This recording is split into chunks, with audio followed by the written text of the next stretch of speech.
Welcome in, friends. It is another Monday. Hashtag Real Race Talk. It is the Revved Up Sports Show. Welcome in as we get ready for hashtag Real Race Talk, talking everything that's important in racing.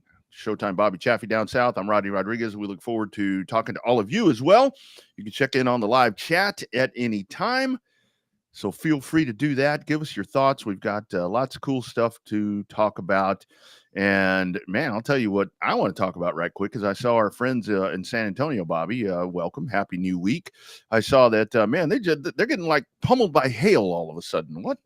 Out of nowhere. I saw right before we came on. I saw our friends, I think you follow them too on social media, the Texas Storm Chasers. We're talking about San Antonio getting hail there on the north side. I'm like, wait, what? It's like a nice day out here. So I looked at, I was actually out on the porch with the back porch with the dogs and looked on my phone, and sure enough, San Antonio getting pummeled tonight right there. Our good buddy Mike Knotts might be getting hail damage on all those legacy cars if you don't get him inside the shop. I tell you, taking all those photo ops and all the cool stuff he's doing, there's no time for that. It's scurry for the hills. That's what happened to me. Excuse me. By the way, the show presented by Audiovisual Consultations, on-demand shirts, great partners right there with us. So very excited once again for all the great partnerships that we have. It was on Saturday night. That happened to me in Dallas. I was up at TMS for Power Eye and all that cool stuff. And Saturday looked really, really nice. But the whole thing was, I kind of had a foreshadowing in me just from all the time that, Bobby, you and I have spent around TMS. That, I mean, it was balmy. It was there was a lot of humidity. Then all of a sudden it got windy, and I'm thinking, this is not going to be good. This is not going to be a good thing. Before we knew it, man, there was lightning everywhere. And then you want to talk about hail. Holy shit, it was coming. And it turned into a mess over there on Saturday night. I've had my fair share of hail moments there at TMS. One time when I was announcing for the legend cars up there at the little TMS before we went to the dirt track, it definitely became a hell of a storm. Did you happen to notice, do they still turn over the Porta-Johns when it rains? Because I thought that was wind related, but somebody said that's a safety thing, that if there's hail or tornadoes, that the safety crew and or the grounds crew goes in and knocks over all the Porta-Johns so that nobody tries to hide in them in the event of a tornado. Oh my God. I think that would be the last place that I would hide if that happened. No, I don't know, man. Full disclosure, by the time that all that was happening, I was gone. I packed up your shit and headed to the truck. Headed over. I had the truck placed in a very strategic location to do what I was doing there. And by the time all of that started, I'm like, okay, for one thing, I'm like under the aluminum bleachers. So when I had an idea what was going to happen, I'm like, okay, I'm going to kind of make a run here and kind of get out of the way. And then when I saw lightning, because I think they finally stopped everything, they said the lightning was 8 miles away. I saw it when it was probably 8.5 miles away. And I'm like, I'm heading to the Taco Casa, and then I'm heading to the Holiday Inn Express, and I will be done for the night and watch March Madness. And that's exactly what I did. When the shit hit the fan, dude, I was kicked back, eating a super burrito, and having a nice cold Busch Light at that point. Well, that's interesting. You got back to your high school days. What is it? High school sixer. Is it 10 miles in high school, or what is it? 8? I can't remember what the mileage is for lightning.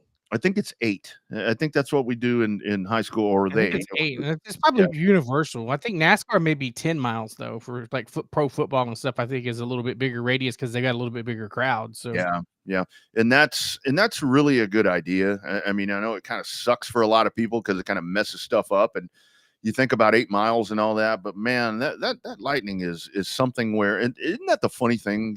I think about this every time it happens, whether it's at football or car racing or any of these places, to where it's like, back in the old days, it was like, I mean, you didn't care. I mean, hell, we race with lightning, and hell, we race in the rain. A lot of times, light rain. We need no wet weather tires or any of that stuff. We just kind of did our thing, but it is very much, especially at that place, man. That's aluminum paradise over there. So you don't want to be messing with that shit right there.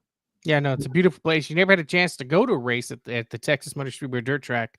It is one of the best in the nation. It would make an awesome paved track up Oh, there in the Metroplex, but obviously they have no plans on paving it. But man, it is a beautiful facility. They come out at turn 2 and then they exit in the tunnel under 1 and 2 back to the pit area. It's a beautiful facility. It's great. It's a great race. Usually a great race for as big as the track is. There's usually pretty good racing all around that joint because it is fast. It is WFO wide, flipping open all the way around that place. and I'm just for one, I'm just glad that the place is actually hosting events, because for the longest time, I guess they had the surface issue or whatever was going on there. I'm just really glad that they're able to be doing stuff there. And I think coming up there on Cup and Xfinity weekend, that's the first weekend there in May, you've got High Limits that's going to be rolling into DFW there. And I think those are going to be, I think it's a Thursday and a Saturday night show. I may be wrong about that, but I think those are going to be pretty damn Yeah, massive. trucks run on Friday night at TMS. Yeah, yeah. And I'll tell you, with Power Eye, I mean, on Saturday night when I was there, I mean, I think there were 29 of the 410s, and they were pretty stacked. They were pretty stacked. So it kind of sucked that they weren't able to get those in. But really, really good. It's a little deceiving when it comes to a place like that. I saw some folks talking about, there's nobody there. That's a lot of bleachers, man. It's a whole lot of bleachers up in that place. It holds 25,000 people. I believe it. I believe it. And I think on Saturday, it really sucks on Saturday because you had, I mean, right around the 50-yard line, that I like to call it, you had a lot of people that were kind of congregated in there. And I think they were ready, for a good show, but it just didn't work out. But of course, the safety is what matters. And that's what happens there. So it goes by the wayside. But again, there's that damn Dallas, that Fort Worth weather, man. It, just when it's supposed to be nice, because I was talking to the folks, running the show, and they were like, we were really concerned about Friday night, but we're good today. No, not quite. I was when I lived it there for about 3 years, man. That weather, it's unpredictable. Mm-hmm. Usually when it's supposed to get shitty, it does get shitty, and then when it's supposed to be nice, it eventually will get shitty.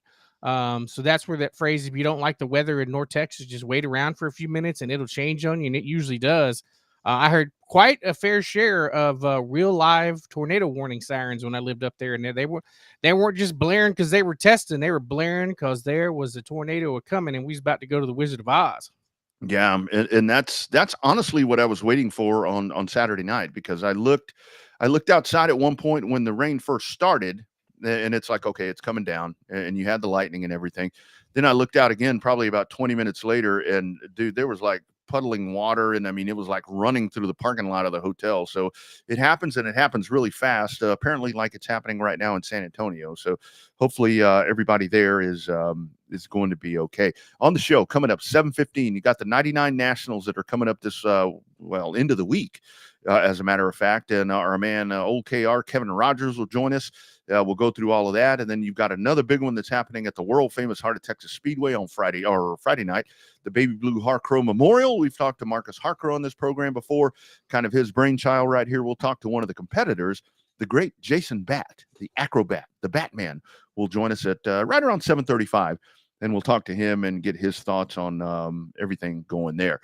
When it comes to sprint cars, kind of staying on the sprint car topic, I think the topic of the weekend, and now the topic apparently now as we move forward, High Limit's supposed to race tomorrow at Vado. The wind is the not very popular person right now for sprint cars. That's right. They had to cancel the World Outlaw race there in Kansas. There on what was that? Friday or Saturday night, I think Saturday, it yeah. was. Yeah. And then they made the announcement today, a day early, that they were going to have to cancel the race at Vado, which I was looking forward to. Vado is a hell of a nice facility. It's a big old track too. So I was waiting to see that race, but I mean, I understand safety comes first, and apparently they've already started the process of sending out refunds and everything else to those that have purchased tickets to that. So I think that it's a sad thing, but I mean, definitely, I mean, you know, you don't want to see the 410 sprint cars flip upside down. Obviously, other than that, I think the biggest story, we'll try to talk about it before KR gets on, is the absence of Johnny Gibson there on Saturday. So I think that it's going to be interesting because since they didn't get to the dash, the pole dash, they didn't get to the LCQ or last chance shootout, whatever they call it, and they didn't get to the main event, that Johnny Gibson's streak of 2,387 races may stay intact since they didn't get to the main event. So that's definitely one of the interesting ones in terms of seeing how they handle that little delay there for the World of Outlaws there in Kansas since they canceled the show. So Yeah, be interested to see. But prayers out to our buddy Johnny Gibson, one of the best to do it right there, having apparent some health issues. So yeah, we'll see how that all works out right there.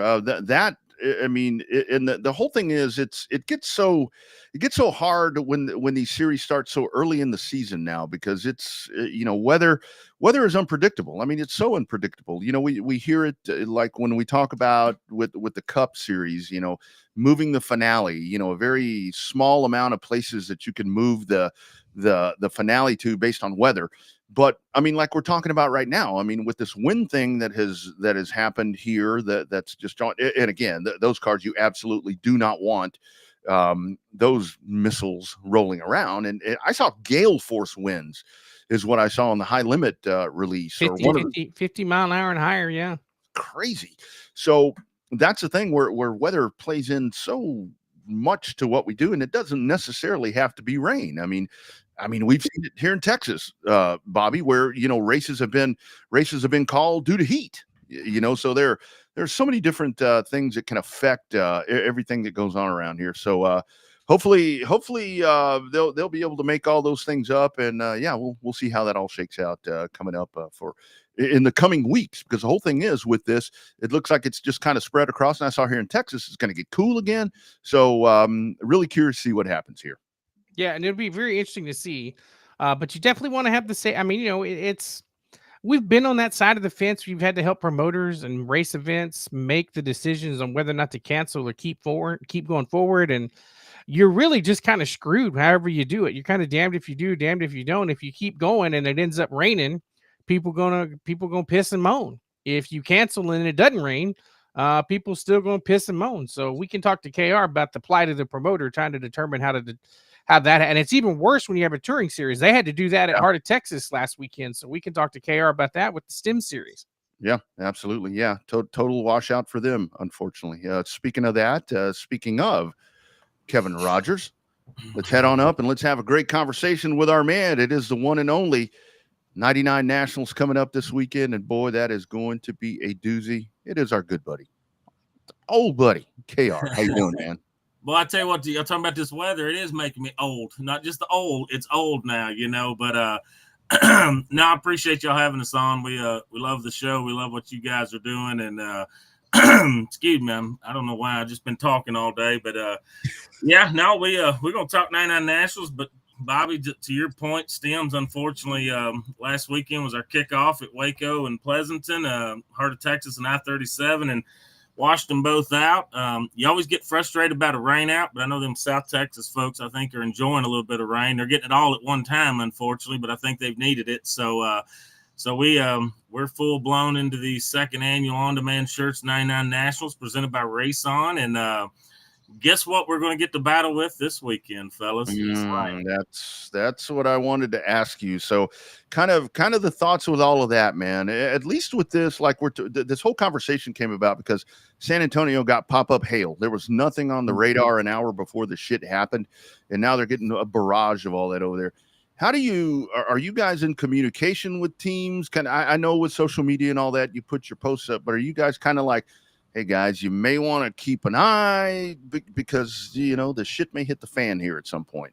Yeah, it's kind of a double-edged sword. Like, just to be full transparent, you want to keep everybody informed, but you don't want to spook everybody either. And unfortunately, in the business world we're in today, with the smartphones and the weather's apps, the Weather Channel and all the different AccuWeathers, they probably have run off 50% of my audience already. I just tell you how I do things, whether it's right or wrong, I don't know. We're going to make an official decision at 6:00 tomorrow night. That'll give everybody 48 hours to get hotel rooms canceled if we have to go that route. But unfortunately, all the weather apps, I look at about 10 weather apps. And so and they're all pretty lined up Wednesday through Sunday, 50, 80, 90, 80% chance. So we want to be mindful of people's time and money. We don't want to get people there and not be able to get the show in. But I'm going to wait till tomorrow and just see, the good Lord may decide he wants to clear it out and let us go racing. Because I do think the man upstairs is a big fan of the 99 Nationals. I'm not going to lie to you. I talked to him a lot. I think he's a big fan of it. So, I keep my staff kind of in the loop. That's kind of first call. Usually my marketing partners are my second one. I like for them to hear it from me opposed to reading it. I think it's just a respect factor. And then obviously we try to keep the teams and the crews and the fans engaged as much as we can without spooking them. But there is a fine line of being transparent and doing all that. And then, like I say, not scaring everybody off. But so tomorrow night at 6:00, we're going to go live on the page. We've kind of got a couple of plans in place, and we'll see what happens. But we're gonna sleep on it tonight and see what it does tomorrow on the forecast. And unfortunately, it hasn't shifted around much in about 5 days. It's been pretty solid there. So, and I'll just let the cat out of the bag here. Number one question I've been asked is, if it does cancel, what's the reschedule?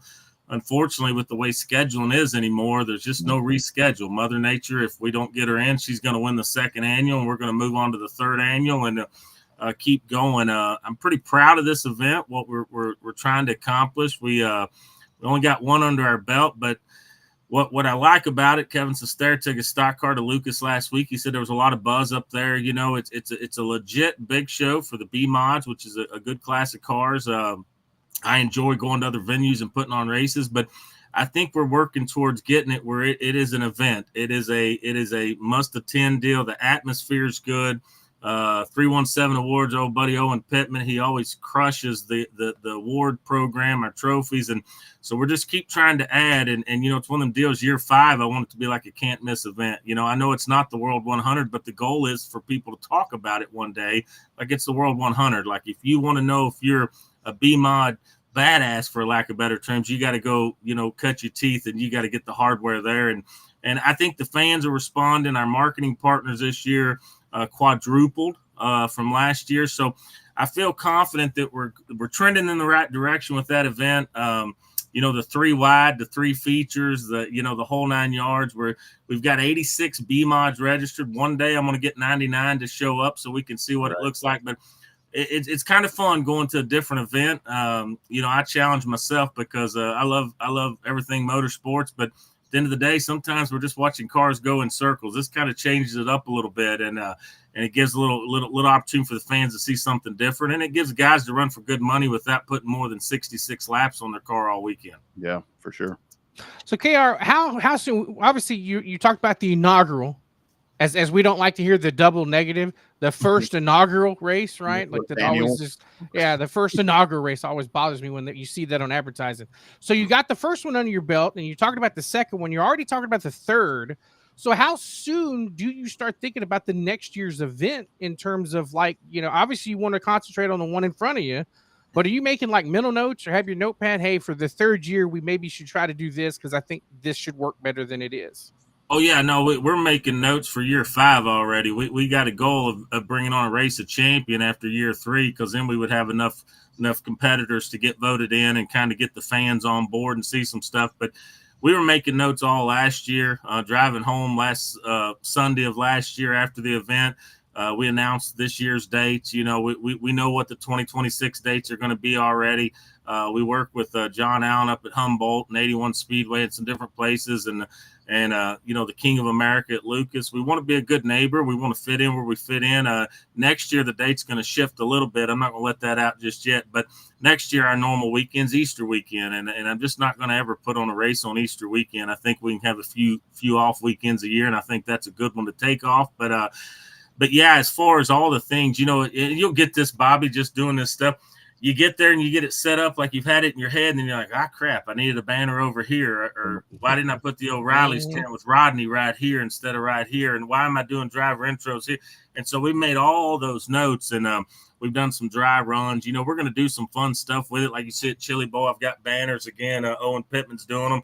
10-foot banners, you know, the kind of triangle banners that we're going to put last year's event winners on there. If Mother Waiter wins this year, we're going to do, and we're going to keep them going. We'll hang them up and display them during the event so people can kind of see the history of it. And we've had some legit phenomenal talent show up last year, and the talent this year is impressive, you know. And last year, Shadron Turner come off the back of qualifier 1. Everybody said, man, I can't start 27, 28. I think he started 27. Past Kyle Slater come to the checkered, you know, final corner, final way. He set the tone for the event and the qualifier 1 last year. I couldn't have scripted it any better. Race On caught all that footage. They've done a ton of promo videos and stuff, because what I want to sell to people, this is not just a regular car race. You're coming for some legit family fun entertainment. You're coming to an event that's got atmosphere where we're not demanding so much of our drivers that they got time to walk in the stands and sign them T-shirts and autographs, because you can come to this race. You're going to run 33 laps on Friday and 33 Saturday if you're in a B mod, and everybody's going to start a feature. And so 66 laps. What we noticed last year, we were done at 10:15 Friday night.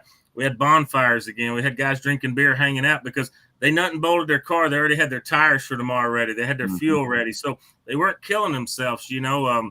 And to me, it was kind of what I call 1996 to 2005 atmosphere. We went to the races to enjoy our friends, and a good car race would break out. And that's what happened. And Scotty Allen, again, he, you know, we partnered up on that last year. He is so busy with his chassis company. He's kind of rolled back his role this year, but he's been a great consultant. I get to bounce a lot off of him.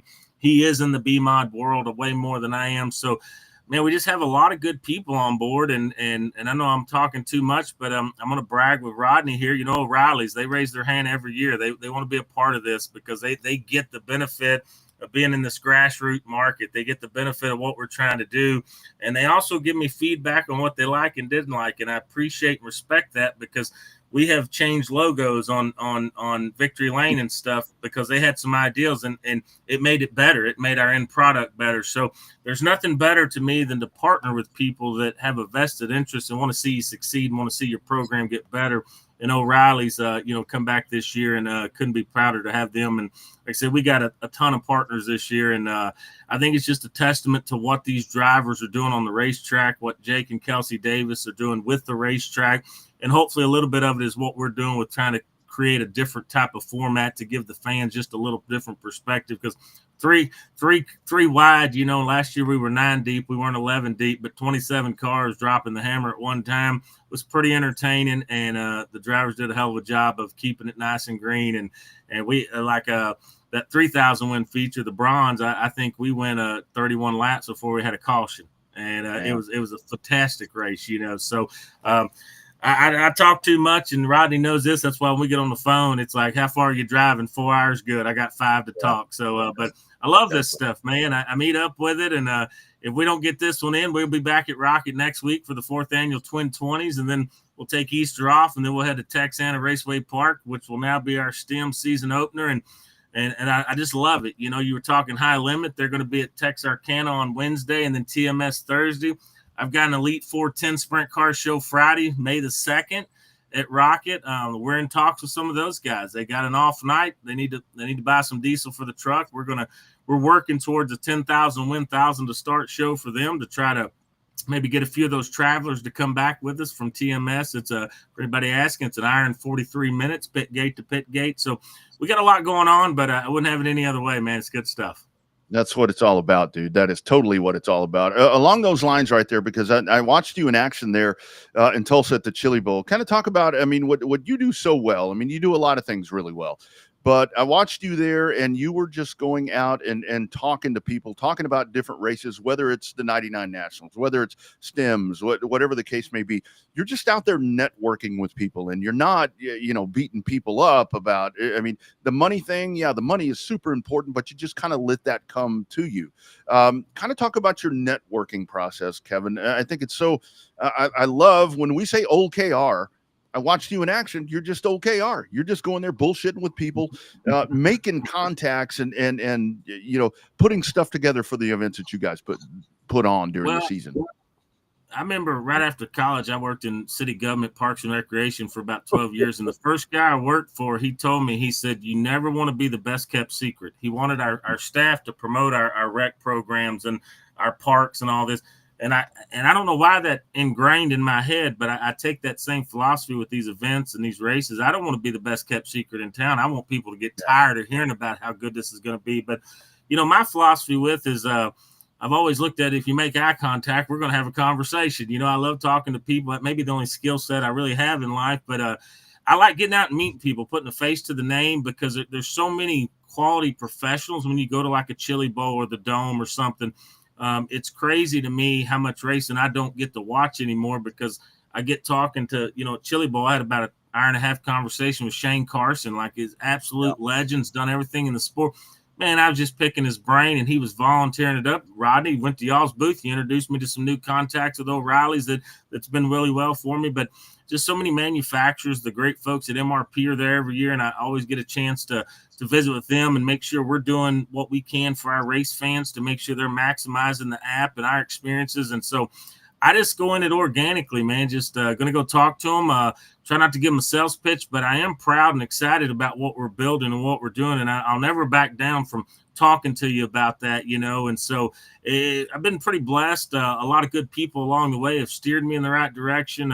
I still have that Rolodex of people that I can call that have retired from the business. And I like hearing what worked in 1985, because maybe it don't all work today, but some of it will. We've been hanging, race flyers up in speed shops and at local parts stores and at the grocery stores around the racetrack. And I still think some of that old school stuff will work. I know a lot of people are Facebook and social media happy, but I'm getting to the age now where I still like to write checks too, at paying online. So it's some generational stuff, but kind of to answer your question, Rodney, it's just I like getting out and talking to people, and I think we're doing the work to put quality events together, and I just want people to know about them and have the opportunity to come and join us, whether it's a competitor, a race fan, a partner. Even we're getting calls from staff. We get announcers from across the country. They're starting to call like, hey, we like what you're doing. We'd like to be a part of that. And to me, that there's no greater compliment than when somebody in your similar industry wants to come be a part of what you're doing. And it makes us real proud. And it's a lot of people that nobody knows about helping drive these boats. But I get a lot of the praise. But let me tell you, I'm a small fraction of the success of any of this, because we built a good team around us. And I'm proud of what we're doing. And I'm excited about what's coming. Mm-hmm. So, Kay, I know you're here to talk about 99, but let's talk about stems for a minute. Obviously, like you said, not the beginning that you wanted there with the rain out there at 37 and hot. Next race, I'll be down there for you guys at Texana. Talk to James at the World Outlaw Weekend, trying to get some cars down there to promote that big race coming up on April the 26th. So, talk about stems for a minute. Yeah, no, stems, man. The South Texas AMCA Modified Series is going to be good. We've got a ton of drivers already signed up, but it was unfortunate we rained out last weekend, because we had about 9 guys coming out of that Central Arkansas area for the doubleheader. And it's been interesting. We scaled that back to 10 races, and it hadn't been a popular decision. I'd say it's been 50-50. We're going to try it and see. Only way I know to try something is to do it. And if it works, great. If it don't, we tweak it and get better. But what I had a lot of feedback with that schedule was a lot of guys were like, we're going to run the first 5 and see where we're at in the points deal. So we had commitments out of Texarkana, Little Rock, Batesville, some places like that. So that's what we want to do. We want to bring some talent in, because I tell you what, I think one of the most underrated things in Texas racing is how good South Texas competition is, because I don't think people are paying attention to your Jared Moffins. And I told a guy this, and people are going to think I'm kidding. Johnny Torres, in my opinion, may be one of the most underrated guys in dirt racing in this region, because I've seen him win in stock cars, factory stocks, modified, limited, crate label. The guy can get anything and go, but I'm excited about it. But yeah, we're working on that, Bobby. We're trying to get some guys over there. We're going to do some hero cards for them and have kind of drivers of the week, trying to get out and sell our story. And, racers like to show their stuff off too, and they're proud of it. Everybody's pretty fresh this time of year. So we're going to be out beating the streets. We're doing some specific target YouTube marketing and stuff into these areas we're going into, so we can try to reach the masses, because what we want to do, we want to provide an atmosphere and an event type thing that when people get there, they feel like they're at Barnum and Bailey. They see the new trailer we got. They see the merch flowing. They see the giveaways. They see the cars. They see the drivers. And then we want to work with these promoters, so at the end of the night, we can have fun and be like, man, that was cool. We saw y'all having to tell the announcer to get them to squeeze in a little tighter.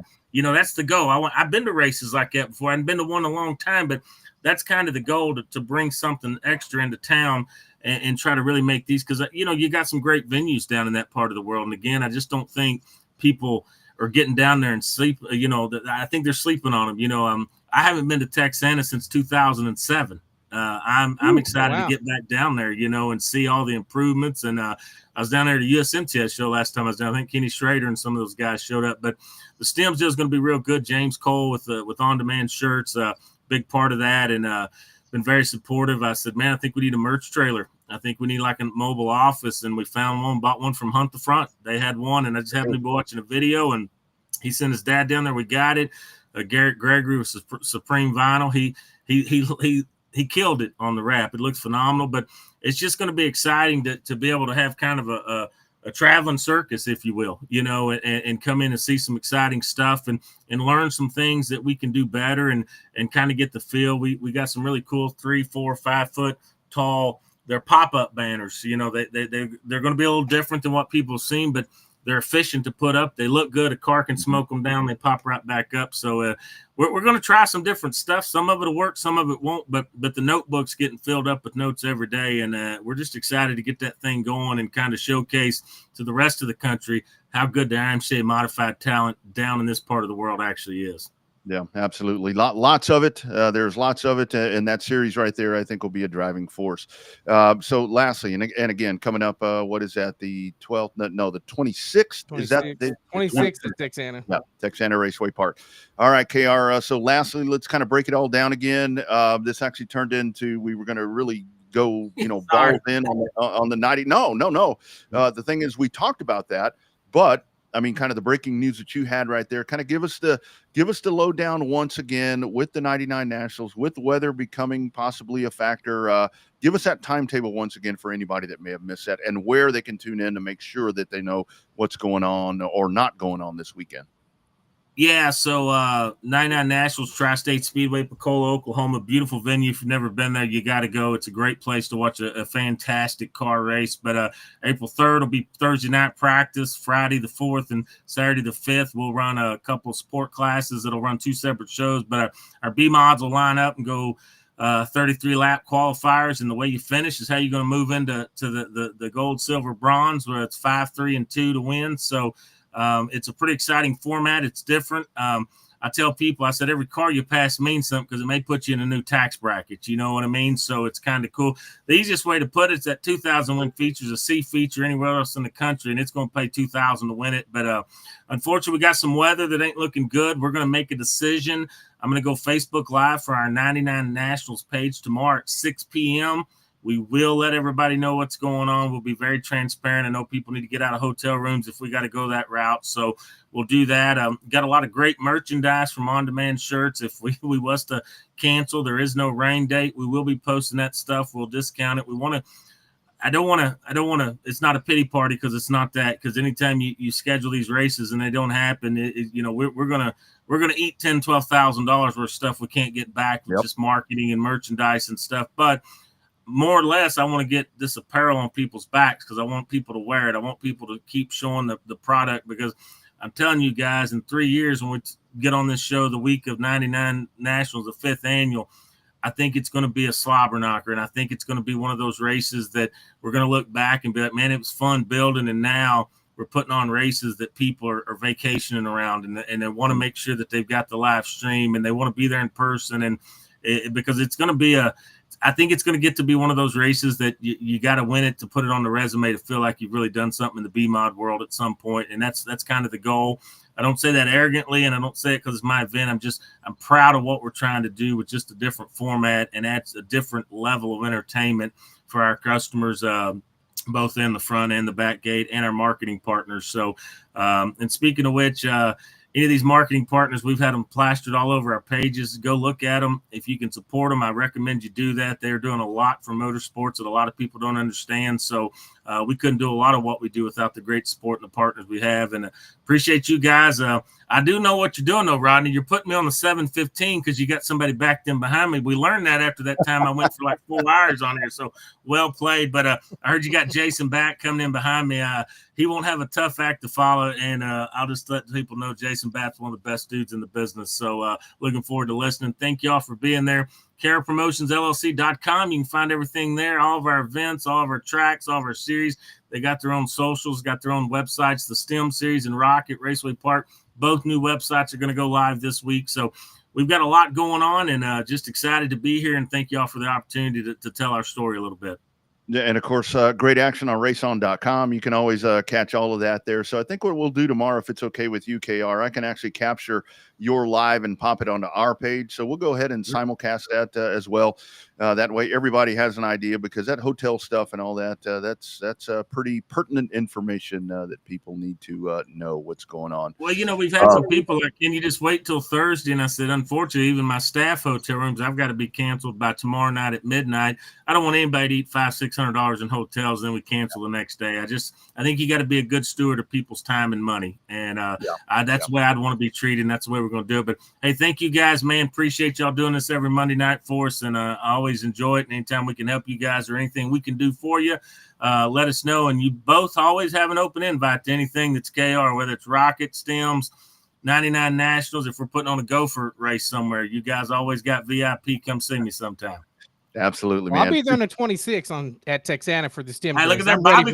Bobby taking me up on it already. I'm going to be there anyways announcing, but I'll be ready for that show. That one's going to be a hell of a show. We're looking forward to it down there in Jackson County as well. Thank you, guys. Appreciate you. I got to tell you, KR, somebody asked me over the weekend that I ran into at Fort Worth. She said, so are you missing the announcing yet? And I'm like, no, not really. It's not bothering me that much. So I'm gonna take you up on one of these here pretty soon. Man, you got an open invite anytime your schedule's free. All you need to do is text me and we make it happen, buddy. I appreciate you. Right on, dude. Good luck this weekend. I'll check in with you later on, dude. Thank y'all. All right. There he goes, Kevin Rogers. And again, you guys be sure to check in tomorrow. So you'll know exactly what's going on with that. And there's that conversation that we were having about promoters. I mean, that dude's in a pickle right now to figure out what they're going to do. But, man, I like that. And let's just kind of go ahead and throw this out before we get the acrobat on here, that it's going to be one of those things to where if they have to pull the plug early, if you have to pull the plug and say we can't do it for all the reasons that he just gave, and for whatever reason, the weather shifts, they're going to do this in everybody's best interest is what's going to happen here. Yeah, I mean, like we said before, you're kind of damned if you do, damned if you don't. And there goes my camera acting up. I don't know why. Yeah, it's about to hail at your place. I know. Maybe I need to look out the window here at the studio to see what's going on. Yeah. But yeah, it's I guess I need to work on that. But that's weird. Anyway, I'll work on that while you get Jason. Yeah. Let's go diving in, talking there to the great Kevin Rogers, giving all the love right here to the next guy that we bring on, because we do have another massive event that's happening over at Heart of Texas Speedway in Waco, the world famous Heart of Texas Speedway in Waco. One of our favorite dudes to talk to in one of my favorite classes. It's Joe Spillman's favorite class. I'll take a drink for Joe. Let's talk some Baby Blue Harcrow Memorial coming up, and it is one of the best IMCA stock car guys you're going to find. It's Jason Batt. How you doing, buddy? Hey, man, how are you? Doing well, buddy. Doing well. What's going on in your world, man? Let's talk about the season just as we're getting started right here. We're just kind of in the infancy part of it, as they say. But how's things going with number 9? Yeah, first off, it might be just coincidence on your end, but the last time I was on your show, I followed Kevin Rogers. Is that right? Yep. Me and him, about 10 years ago, me and him were kind of partnered up in a little weight loss supplement company. And that's one of those things that works or doesn't work also, What happened to him? He missed. He lost out. No, I'm just kidding. I'm just kidding. I'm just kidding. Oh, that's crazy. I didn't know that. Wow. That's good time. So yeah, the season, we've got a couple races under our belt, couple breakdowns, and then a run last weekend that I led a couple laps and then ended up 5th and was, as funny as it sounds, pretty excited for a 5th place. Oh man, are you sick? Are you sick or what? Yeah. After breaking down the first couple, we'll see this is what happens is I don't work on my car. I work on my kids' cars now. And I took them to hot laps in Waco on a Sunday, like the week before. And to do that, I had to take my car out of the trailer. So when we took my car out of the trailer, I decided to work on it. So I go opening night with 3 days of work when I had the whole off season to work on my car, That's how we used to do it. Absolutely. Yeah, absolutely. Oh, right when I think my camera's working, it starts flashing again. Hopefully y'all can still hear me. Yeah, you can probably kill your camera. Yeah, I'm working on it. Let me grab the right mic here. Yeah. There we go. Now you can't, you just hear me, can't see me. Jason, talk about that change though. Like you run a lot of races and won some championships and used to run a lot. Now you're just kind of now you're just kind of working on other priorities and all that. So how does that change your mindset getting your own car ready? So it's definitely different expectations. When I'm working on my car in the shop, I think I have all the focus on it, but I just don't work on it as much. I work on the girls. At the racetrack, it's even harder. I have 3 cars now that I field. If I take my car, last year I raced 7 times last year. So last year I really focused on them racing, and the big expectation deal is for 25 years now, almost 25 years, I've showed up to the racetrack wanting to win. And now I show up to the racetrack and tell my daughters, go have fun, so a lot different in the wording that I use. I never said go have fun to myself. I wanted to go win. Winning was fun, and so with them, it's a lot different. I definitely say go have fun. And as a father, that's the best, man. When they come off the track and they got these big old smiles, and you don't care how they finish at that point. It's so awesome. She just turned 12. My 12-year-old, she tells me all the time, this is so much fun. And she goes quite a bit slower than the rest, and it's so much fun. And I've noticed that because I've seen her when she started, and it was always the excitement that she had. And that's where, when you see that, it's like, okay, it kind of pulls you back in, because that's what this is supposed to be. I mean, we all get so into this, and we get so dedicated to what we're doing. And a lot of times, I mean, Jason, it gets to where, I know when I was racing and we were really competitive, it was really cool to be competitive, but a lot of times it wasn't fun, because it's too much work and it takes that fun out of it. Yeah. If you remember, if you even knew, I raced a modified for about 2 seasons, and I got out of that as quick as I could, because there was nothing fun about that. Yeah. So, yeah, absolutely. We still have you on audio, Bobby? Yeah, you got me. I'm trying to mess with the camera, but I'm still here. So, Jason, talk about the Baby Blue race coming up. I mean, it's we talked about the issues of not being prepared as much as you'd like to, but there's quite a bit of money on the line for you stock car guys coming up at Waco on Friday night. Talk about that race and how important it is in the grand scheme of things for you and your program. So for me, one of my favorite races for many reasons. Number one, Marcus being one of my better friends, the Baby Blue being his mother, I am the losingest driver of the Baby Blue Memorial. So, we've had some good. I thought about that after I reached out to you, that you were going to give me the middle finger and say, dude, no. We've had some good success there. Jeffrey's got two wins, and I was right on his heels on the first one. And then on the second one, he monster trucked me to get to the front. So, and then the one that G-Dub won, I don't really remember racing it, except for I can tell you that I was about half a lap behind him. And then I don't even know if I raced the one that Cody won, but yeah, one of my favorite races. Let me give you a story about Baby Blue. You ready for this? Yeah. Okay, so this is Marcus's mom, and Marcus and I are pitted next to each other all the time, right? So she would always come walking down, and she would say, you know, I really want my son to win. And then she'd give me this big old wink and put her arm around my shoulder, and she goes, but I wouldn't be so upset if you know. So I really think she had a thing for me. You know, the Elmont stud, that's Marcus's dad. He probably thought I was in the way there for a little bit, you know. That's fucking awesome. And then on that note, with the Baby Blue Memorial, you know, Marcus's dad passed away, I think 2 years ago now. So could kind of incorporate that right in there with his mom, you know. Yeah.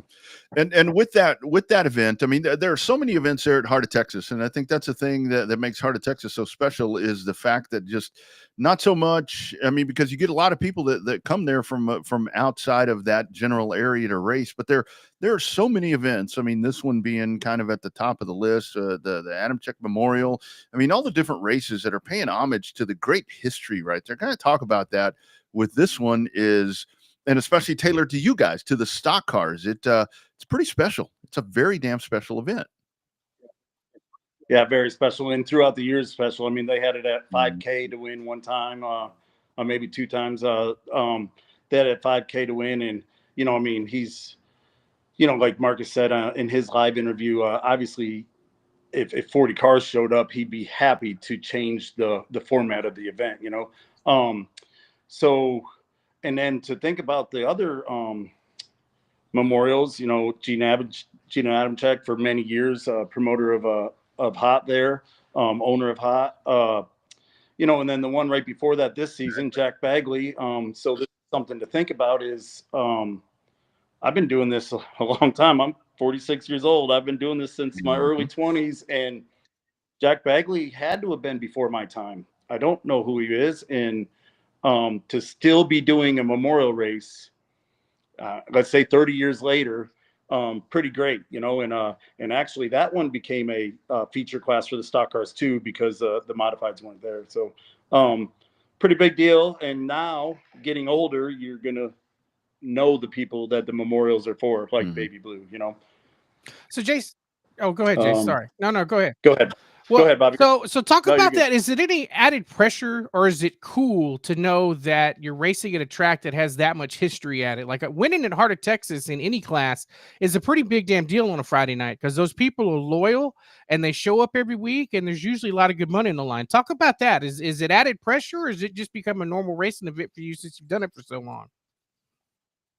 Yeah, I think normal for me. And then, you know, I was in the Army when I started, so I didn't know anybody. I wouldn't have known any of these names, and I just kind of started racing. And I was pitting for a guy named Doug Lorenz, who actually won the opening night there, Jack Bagley. And I don't know.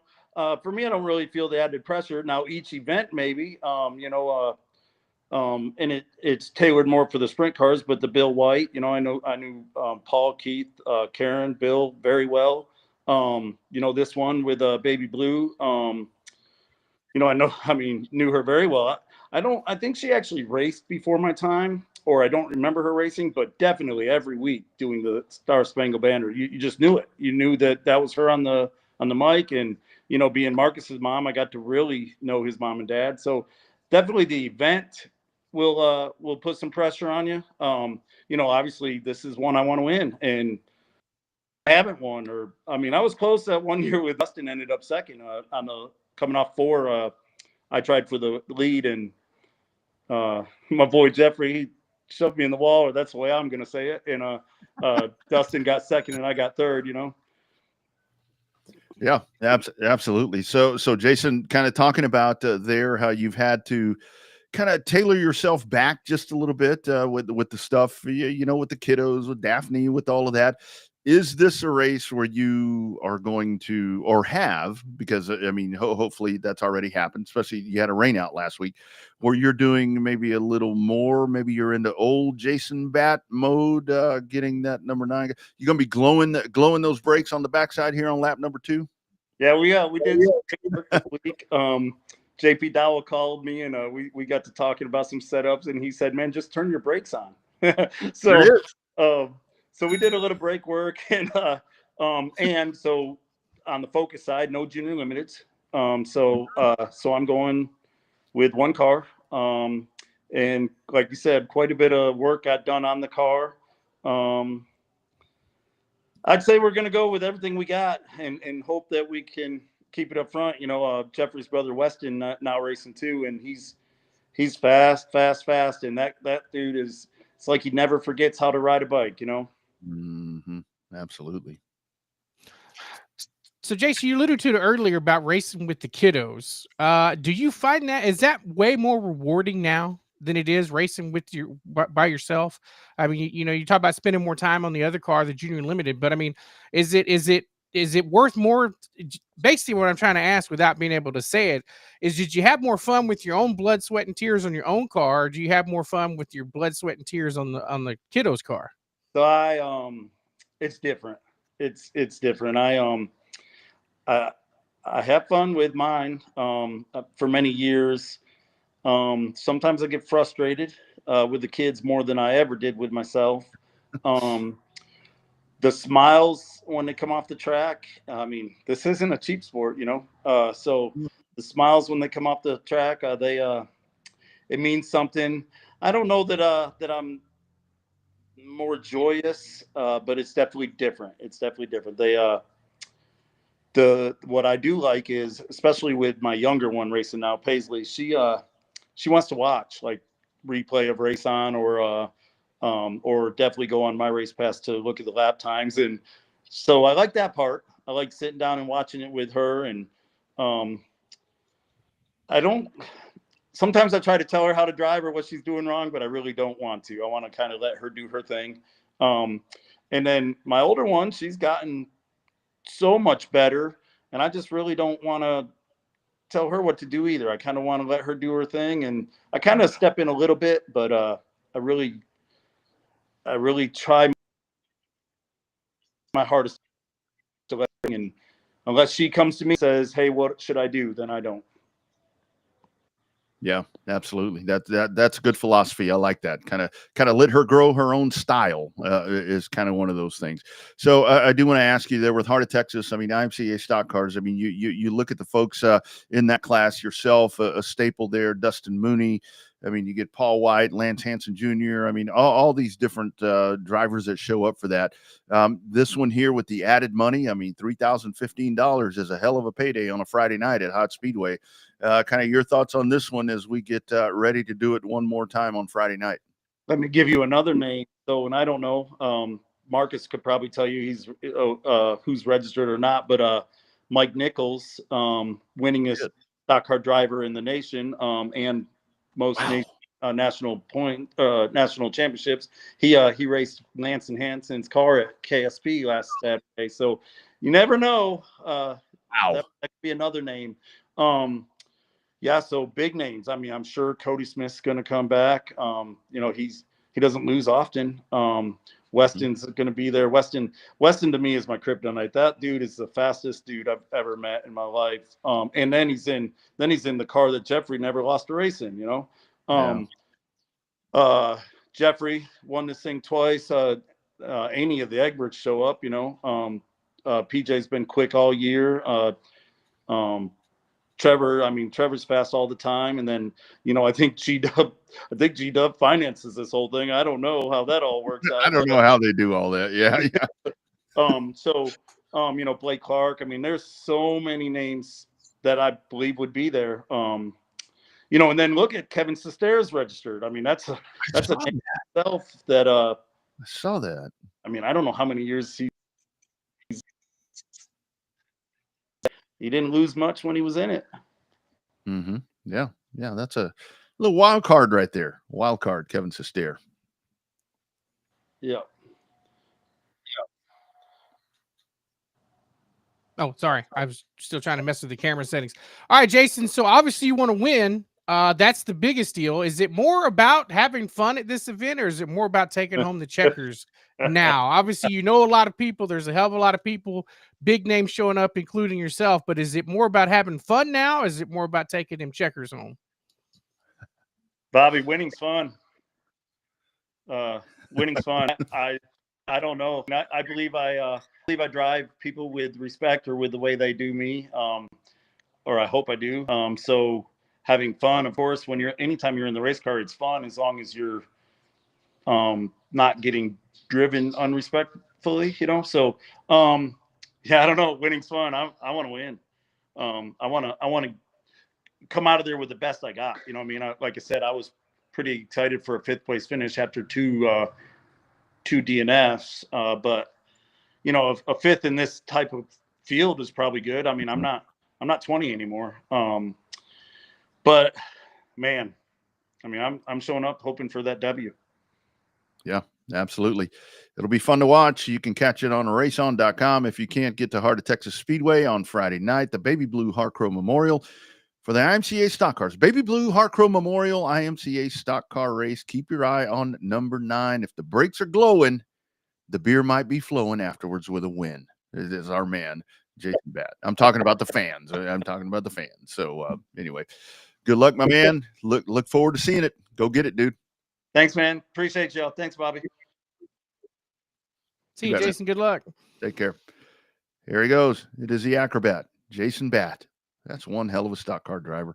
He's so cool to watch because as he's going, you know, having called so many of his races, it's like, okay, Batt's on the bottom side. You know, he's just kind of sitting right there. And that's one guy that I really kind of try to keep an eye on in an IMCA stock car race, because he may be at the bottom of the track right there, just kind of staying there. And before you know it, you know, he may be lurking around the top 5, and you look up and the dude's like riding around on the cushion.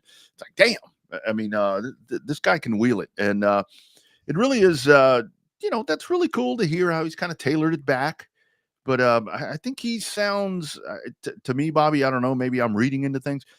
He sounds a little optimistic about what's going to be going on Friday night there. I was just say motivated would have been a right word for that too. You know, this is obviously a big race for him. Knowing the Harco family and knowing Marcus and stuff like that. Obviously, you've got a unique relationship with the promoter and stuff like that of the events. I mean, obviously, it's a big deal, and it's one of the I guess you could say after all these years doing it now, I think it's a cornerstone race there for Heart of Texas, especially for the stock cars. With the amount of money and the time and prestige it's now getting, when you get those type of drivers coming in from out of state, just because they're running for some good money, there's a good chance you'll get a pretty good car count with some pretty big names. And usually there's 1 or 2 guys that shows up. You're like, damn, I didn't think he was coming. Well, hell, now we got to try to beat that guy too. Yeah.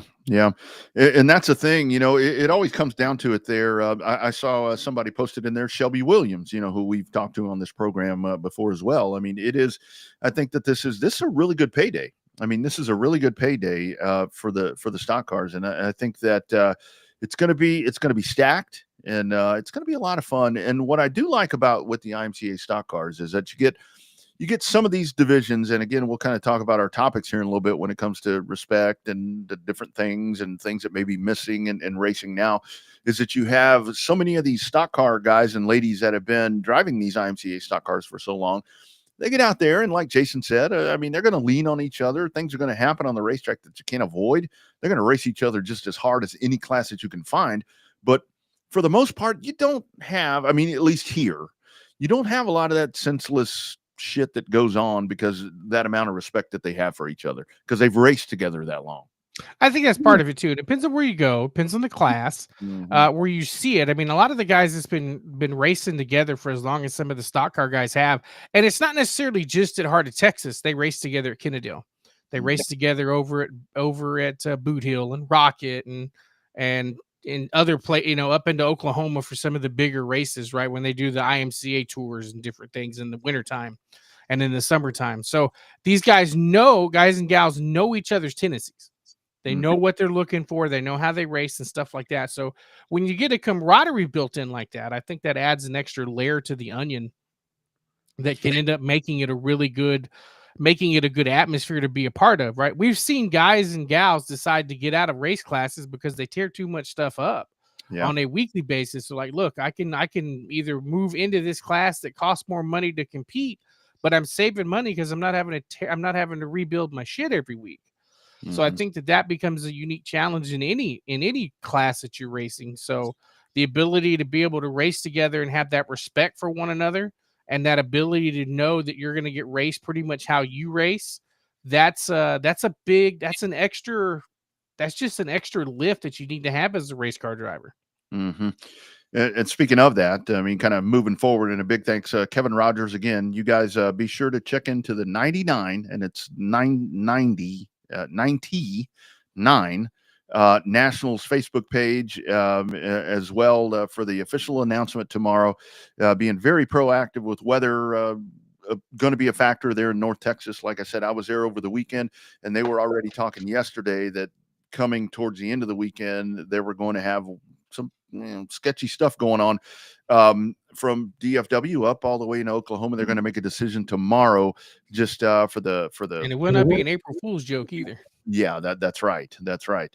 So it's for the safety of competitors and fans and all that. And so that'll be going on tomorrow. We'll try to simulcast it right here on the Revved Up page, and maybe even try to get it over to the Racing America feeds and all the different places where the show is at. So that's tomorrow. And of course, the like we just talked about, the Baby Blue Harcrow Memorial Stock Car Race happening at Heart of Texas Speedway, is Jason Batt joining us there, as he will be a perennial contender in that one. And it is the race that seems to always get away from the Acrobat. We'll see if he can break that curse on Friday night at Heart of Texas Speedway. So speaking of guys racing together and guys respect and so forth, I got to tell you, Saturday, I didn't actually see the event live. I caught it on replay. I went back and watched it, but I am talking glowingly about the Xfinity series for just the competition and the car and the competitiveness and kind of the competitors in there. But every positive remark that I made, I felt like a total heel for that with what I saw on Saturday. Just an absolute mess. That was just, it's embarrassing. I mean, it was that total stereotype that we talk about all the time, Bobby, when people talk about, rubbing is racing, all these stupid ass cliches that people talk about. That's exactly what we saw on Saturday in the Xfinity race. And that ending, I know when's penalty day? Wednesday, tomorrow. There better damn well be some pretty heavy penalties for that bullshit. Well, I didn't get to see it. I got to hear the end of it on the MRN broadcast there, and got to hear the opinions of our buddy Mike Bagley and Alex Hayden about their opinions on it. And obviously you have to toe that fine line between your opinion on disgust and your opinion to be a professional. If you didn't get to listen to Mike Joy during yesterday's Cup race, that was when he called it a dumpster fire. And said, well, actually, dumpster fire doesn't do it justice of the Xfinity race. The problem is that it was a somewhat decent race. I think the ending kind of ruined it. We saw guys rough each other up a little bit yesterday in the Cup race, but not to the extent of just going and it's not so much that you went in and wiped somebody out. That's fine. That's how kids race today. But it's the way that he owned up to it and said, I don't give a damn if I get disrespected or not. He'd have done the same thing to me. That's why I did it to him. That's the wrong attitude to take about the whole thing. I'll be interested to see if Dale Jr. sits down with Sammy Smith and comes up with a better way to handle it after that, because it's one thing to boot him out of the way. It's the other way to come up with the response he did once he gets asked about it. Yeah. Here are the comments of Sammy Smith, some of them after the race on Saturday. Oh, he said he wants to go at it. We can go at it if he wants, but I think, at the end of the day, there's probably going to be a lot more going forward, and that's okay with me. Why is it okay? I think he just, I think he's got I don't know. I just think he has no respect for me, and we've raced hard and had issues in the past, and I just think, I thought he would have done the same thing to me, move me if I was in the lead, and that's what you have to do. If you don't do that, you're going to be the one getting run over, and I know everyone's going to be mad and upset at me and say I'm a dirty driver, but I don't care because everybody does it. And if I was just going to accept and finish second today, then that just wasn't going to set well with me. Well, there's a problem. That's really the whole thing. And like we've said so many times, that's the way you race now. And we can sit here and say when it comes to, super late model racing or Xfinity racing in this case, or whatever it is, that's the way we race all too often. And that's what gets a little frustrating, because a lot of people don't care about these races, don't care about these national series or whatever, but everything reciprocates down. I mean, remember when Kyle Busch was really kind of getting into that rowdy stage where he was doing whatever? That's when we really started seeing a lot of the aggression on short tracks and using bumpers. And it really is, the key word is a lack of respect. I mean, there really is none. And I can tailor this back to the early 2000s to where people just didn't give a damn. And that's unfortunate. That's unfortunate, because on the short track side, a lot of people are doing this out of pocket, and it gets really, really hard. But I don't know where you draw the line. This commissioner thing that we saw today that we can talk about, I don't think that's going to fix anything, but it just comes down to Saturday was just out of control. The lack of policing anything, it seemed like. I don't remember who said it, but it was one of the racers that said it. It was quoted with it. I saw it on Instagram, and said that this is what happens when a couple of years ago, they were talking about the truck series being out of control. And then they said, this is what happens when the truck series kids move up to Xfinity. You come up with the same problem, and nothing has changed. So I think the difference is, you start doing that stuff in the Xfinity series, some of them veterans are going to come and talk to you. Yeah. The veterans in the truck series are somewhat limited. There's 2 or 3, and they try to keep their nose clean out of that. You get into the Xfinity series, you start messing around with Dale Jr. stuff and some of these other big time owners that are over there in the Xfinity series, that they're going to get a talking to. I'm very interested to see what happens when NASCAR, if they come up and do anything. And the other part too, if you're going to wipe somebody out for the win, you better win the damn thing. Don't finish like 3rd or 4th like he did. Well, and these guys, I mean, the other part about it is, I mean, I'm not going to sit here when people say, let's settle it, let's fight, whatever. I mean, I don't think necessarily that's the answer either, not at the racetrack. But you go back and you find some of the footage right there with these guys that were going ready to fight. And I mean, it seems like both of them were trying to be held back and hide behind the biggest guy they could find, sitting there talking shit back and forth. And it's like, but here's a big guy. Let me go talk shit behind him. So I mean, all of that, I mean, if they're going to go at it, as he said, I mean, whatever. But when it comes to on the Xfinity side, because it is, I mean, you get the talent that kind of moves themselves down. By the way, Texas women headed to the Final Four, big win over TCU, good stuff. But it's like, I mean, Justin Allgaier is kind of the guy now. When you look at it, it's kind of the grandpa, over all the ducklings, because the defending champion is the longest tenured in there, that kind of is that guy. And here's his thoughts after that race, just kind of on everything that happened there towards the end of that race. He did what he did. I just, you go back however many years ago, these problems didn't happen, right? 20 years ago that we didn't race like this. And I don't know. I mean, I guess if I want to be the aggressor, you drive off in there and you ship Sammy into the 54, and it's probably a moot point. But I don't know. I feel like all day, using the bumper was one thing, but just blatantly wrecking people, I mean, that's the 54 tried to wreck him, and he did back what the 54 did to him. I mean, they're both going to be upset. I'm upset because we lost the Dash for Cash, and we lost a chance at winning a race. So, yeah, and I'm not happy for Austin. That's probably my least favorite driver on that series. But hey, he won, so whatever. But that's where to kind of get this under control. I don't know what you do. The penalty stuff. I don't know if you were one of those. What would scare you the most? I think I heard him talking about this on Channel 90 at Little Points today. Whether it be a penalty or points, you throw them out. I mean, what? By the way, Eric Jones thrown out yesterday. What's most impactful here with this? I mean, I think you got to park him. I mean, I think that's the most impactful thing. I mean, he got roughed, especially in Martinsville. You're going to beat, you're going to bang, and we saw it yesterday. You're going to move a guy a little bit, but there's a difference between moving a guy, for 15th or whatever, 20th, and you just happen to get in there a little too hot. We saw it between Ty Gibbs and the 45 car yesterday, Tyler Reddick. Like, we saw it a lot. Another shit talker right there. Yeah, we saw it a lot, but this goes down to the Austin Dillon thing there at Richmond.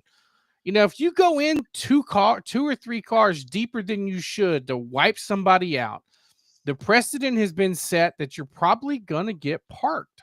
Mm-hmm. And Yeah. that's the line that's been crossed. The bump and run, the rattler's cage, that's all good. And that's all classic. But to go in 2 or 3 cars too deep and just clean somebody out, that's not a good look. And that's not what NASCAR is looking for, to the extent that Elton Sawyer said something in the drivers' meeting for the Cup race. And the thing is, just as a competitor, as a race car driver, you should know better than that. I mean, it's really hard to say that when you're behind the wheel and you've got that helmet on and everything's happening. I mean, emotions and the want to and all of that, but you just know when you're gaining 3 car lengths, when everybody is stabbing the brake and you're just driving into a corner, just balls to the wall. I mean, that's just it. It's that racing etiquette that we talk about. And that was the thing that we posted on Facebook, the unwritten rules that are no longer around anymore, that people have, well, for one thing, they were probably never taught them in the first place. The whole thing about, when somebody's at your door, it's their line. They're going to make the pass. A lot of people don't know that. And again, that's not a rule. That's just kind of one of those things to where racing has changed so much to where unwritten rules they weren't rules before. They were just things that you kind of lived by. I mean, you don't chop down on somebody. You don't, drive down the straightaway up to the top of the fence and then come down across somebody when somebody's there. And I know the one thing that you would always get, well, I didn't know they were there. Bullshit. I've said it before. You can feel when somebody's there. You don't have to have a mirror. You don't have to have a spotter. You can feel when somebody is there. If you're sitting there competitively in a race car. And those are the things that I think are just absent, because that's not the mentality anymore. And that's not a bad thing. It's just, I think, where a lot of us old timers get pissed off and get kind of twisted up, as they say, to where that's missing, to where when we were out there competing, you had that respect, and it's like, you don't want so-and-so to have to be working on these cars, and whether it be in the big series where it's like these guys in the shop or whatever, rebuilding race cars. You don't want that. You don't want that to happen if it's avoidable. And a lot of these things are avoidable, in my opinion.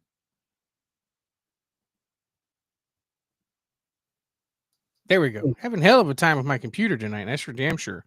Is it directly correlated to potentially the notion that it's the younger drivers with the unlimited checkbooks that are always seeming to have the problems, whether it be in the Xfinity series, truck series, or even to super late model racing? To me, there's kind of an unwritten scorecard that says, if you go back and track this, it's the kids, usually younger drivers, lesser experienced drivers, that have this issue trying to wipe somebody out when they're known to have a rather large checkbook to purchase said rides. Well, I mean, I think that's a lot of it. I mean, the responsibility part, falls back on the car owner. I mean, the pay to play and the buy a ride and all that. I mean, that's a big part of it. I mean, these guys, they don't know the extent of, I mean, yeah, they may pop in, when you hear a lot of these guys where it's like, yeah, we've been in the shop. I mean, what really? I mean, what is that guy or girl? What are they doing? They're there at the shop. They're probably sitting there doing a selfie. They're probably doing a tic tac or something like that. I mean, they are not sitting there actively working on a chassis. They're not sitting there dropping an engine. They're not sitting there working on drivetrain. I mean, they probably don't know how to do any of that. No, they have no idea. They I think the biggest one, when they say, well, yeah, we've been in the shop. Yeah, they show up at the shop to go get on the simulator is what they show up to do. And I think that's where, but again, we can't change that, because the whole dynamic of the money portion has just eliminated that. And that's a good thing. It sucks for the lower funded teams. And this would be a totally different conversation that I would, or a totally different thought process that I would have on this. If you get into a race, let's say that race the other day was, I don't know, let's pick an Xfinity driver. Let's say our man David Starr. And the point system has changed this a lot. Let's say David Starr was the car that was trailing, and David Starr runs through Taylor Gray, Sammy Smith, Justin Allgaier, you name it, whoever it is. Let's say he does that and he goes on and wins that race. Not that it's more right because it's David Starr, but this is David Starr's chance to get into the playoffs. Then I would be a little more, okay, I can see it. But these guys are going to get in the playoffs. It's just the respect thing is just not there. And you can't fix that. I mean, those are the things that you can't teach. Sitting him down is probably going to be hopefully the alternative. I mean, but does that fix anything? Well, I don't know. I don't know. I mean, that wasn't Have At It Boys. That No. was that. There's a Have At It Boys is a little bit of bumping and banging, a little bit of donuts, stuff like that. You know, a little bit of rattle your cage, depending on your version of Have At It. But that was not Have At It Boys. That went above and beyond that moniker that they used for so long. That's just, I mean, that's when you're having a conversation with another dude and you're sitting there talking and you're disagreeing and it's getting a little feisty and you just kick him in the balls. That's what that is. I mean, it's a very low blow. I mean, it sucks. I mean, it sucks, but I mean, and the sad part is we just said it a while ago. We heard it in that conversation there, or in that interview with the Allgaier. It's the way we race. And we can sit and say on the Cup Series and like I said, with the super late models and all that, that's the way we race. But I mean, this is the way we race. I mean, everywhere. You know, it's I don't know. So today's conversation, you know, we'll have penalty day coming up on Wednesday with, you know, NASCAR with Steve, who is it? Phelps. Now the commissioner. I think the timing, you know, here comes this, but everything that I've heard with the commissioner thing, he's going to be in charge of, you know, working on TV contracts and doing all these different things. Kind of your thoughts on this? What the hell is this? I don't think it changes much of anything. I think it just changes the title. Yeah. I mean, I think it makes it easier for Ben Kennedy to become a executive vice president now, if anything, of great grandpa's company, right? I mean, they've been grooming him for a long time and he gets it. The commissioner thing, the biggest thing he's going to have to do as the commissioner is figure out when they're going to have to move back to Daytona 500 by week. Because I don't know if you saw it or not, the NFL executive team and even the NFL teams are wanting to push to an 18-game regular season schedule. Mm-hmm. What's that do? That pushes the Super Bowl back by 1 week. What's 1 week after the Super Bowl? Daytona 500. What is also held that same weekend as the Daytona 500 is President's Day weekend, where a lot of majority of people have the Monday off. And that's what people have been clamoring for. They want the Monday after the Super Bowl to be off.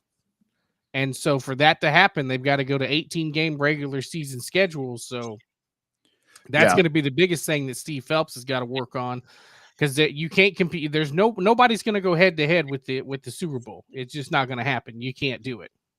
Yeah, and when it comes to a commissioner, if you're going to have a commissioner of whatever, I mean, in this case, NASCAR. I mean, you look at Roger Goodell, you look at Rob Manfred, you look at all these guys. I mean, you look at Adam Silver. These guys, they don't necessarily work for the owners. They work for the owners and the Players Association. Right. And those are the people that keep them employed. I mean, the fact that you have a commissioner that you plucked from your own organization and the sanctioning body is employing the commissioner, that I don't know. I have different thoughts on what a commissioner should be. I totally get. I heard that, you know, already working on TV contracts, already working on scheduling. You know, they've got the I think I heard something today on Channel 90. They've got the 2030 schedule already in the works and all this other shit. That's great.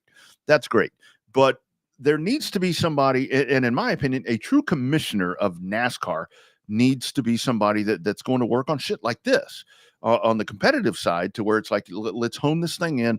Let's try to figure out what we need to do to enhance the appeal, you know, for the end user, for the fan, and we're not up in arms over this. Or if you have a situation like this, you're not waiting till Wednesday. You're readily available to make a call. I heard him saying that Phelps and O'Donnell, they're going to be at every race and this, that, and the other. That's great, but what the fuck are they doing?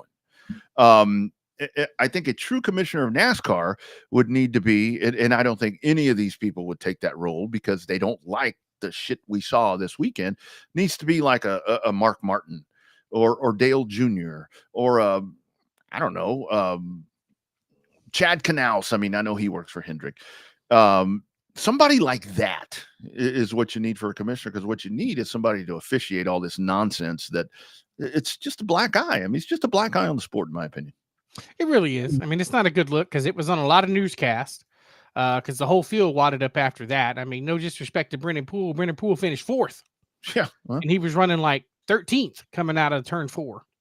So, and now he's eligible for the Dash for Cash when they go to Darlington. So that took a lot of the prominent cars out, and, you know, opportunity is opportunity. You know, like I said, no disrespect to Brendan Poole, but I mean, when you go from running, you know, 13th or 14th on the final corner, the final lap to finishing 4th, that's when you know there was calamity in front of you. And that's just part of it. But I don't know. I don't think that the titles are going to change. They're both going to be still based in Daytona. Although, granted, I thought that Steve O'Donnell was up in Charlotte. But versus, because, you know, the NASCAR's only like a 5-story headquarters. You think it come from a big building down in Daytona, but I've seen the NASCAR International Speedway Corporation headquarters. It's only about 5 stories tall, right across the street from Daytona, right next door to the Bass Pro Shop. So it's not a very tall building, but it's not the ivory tower that you think it could be. And I think a lot of this gets really hard because in these situations, what happens is when NASCAR is going to, and this kind of goes back to this lawsuit thing where with 2311 and all of that mess, you know, with NASCAR being a monarchy and so forth. I mean, come on, if there's any question about NASCAR being a monarchy, I mean, it is. I mean, they're in total control of everything. When it comes to, I mean, I don't know this. I'm just sitting here spewing shit out as a you know, a podcast host or whatever the show is. Whenever a move is going to be made, it's one of those things to where I think NASCAR truly has to think, okay, am I going to piss off Richard Childress? Am I going to piss off Joe Gibbs? I mean, and that's a thing for all the people that don't like Roger Goodell as the NFL commissioner. You know why people don't like Roger Goodell? Because he just fucking makes decisions. He pisses people off. That's why they don't like him. He pisses people off. And that's what a commissioner should do. And in this case, I mean, it shouldn't be, well, oh man, what's Dale Jr. going to think? Or, you know, I don't care what Dale Jr. thinks as the commissioner. And, you know, if Dale Jr. is upset with the commissioner, tough shit.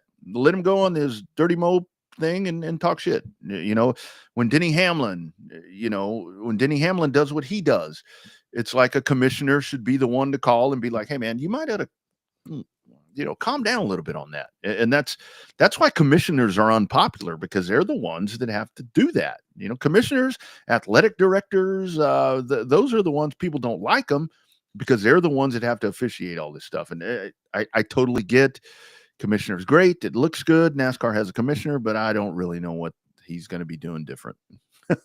I don't know what he's going to do. He's not going to be doing anything different other than a title. I mean, would you consider Big Bill France or Bill France Jr. a commissioner or a dictator? See, I think he was a dictator. Now, Mike Helton to me was in the commissioner role. If you would have had I think in the modern day of major league sports, and I think that's where NASCAR, as much as they have embraced being a major league sport, like we've talked about, Bobby, they don't realize how major league they are, because you are. I mean, you talk about them now. I put them smack dab right there with the NHL. You know, you've got all the big sports. I mean, bigger NFLs, all the ones we're talking about. Then you got college sports in there.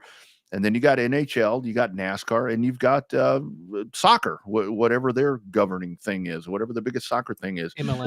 MLS, where they're right there on the cusp of being, you know, one of those, you know, top tiers. And Mike Helton was the one where he was the one that, I mean, listen to all the different radio interviews and stuff where people are like, when I had to go talk to Mike Helton, I knew that it was going to be something pretty rough. And that's really what you need right now. Doesn't need to be a matter of going to the trailer and all that. I don't care. The commissioner could talk to him in a trailer, could talk to him in an office, in a garage, in a porta-john. I don't care what it is.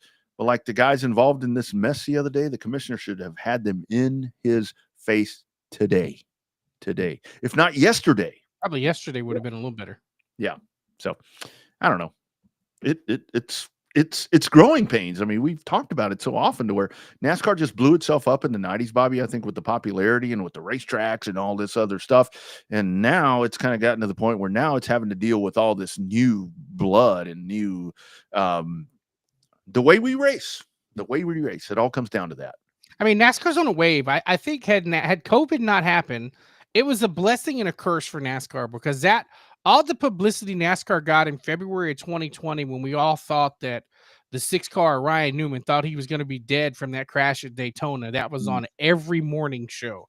That was on every worldwide news channel that morning and that afternoon, NBC, ABC, it was all over the place. That next week, when people found out he survived, the ratings were up for that race, the second race of the season. And they were starting to ride, good Lord, that wave of popularity. Then COVID hit. Everything got shut down.